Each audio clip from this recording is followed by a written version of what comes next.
KPU Tapanuli Utara telah mengumumkan rekapitulasi perhitungan suara hasil Pilkada tahun 2024 di Kabupaten Tapanuli Utara.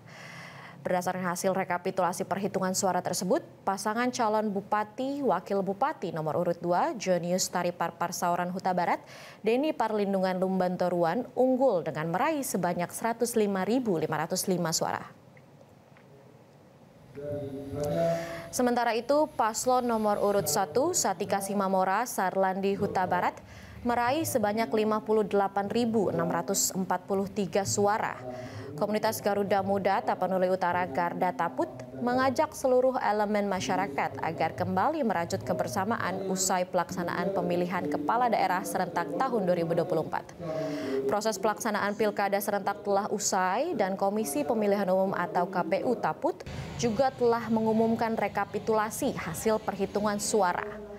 Penasehat Garda Taput Usdek Nababan mengatakan keputusan KPU Taput yang telah mengumumkan rekapitulasi hasil perhitungan suara pilkada serentak harus diterima dengan lapang dada.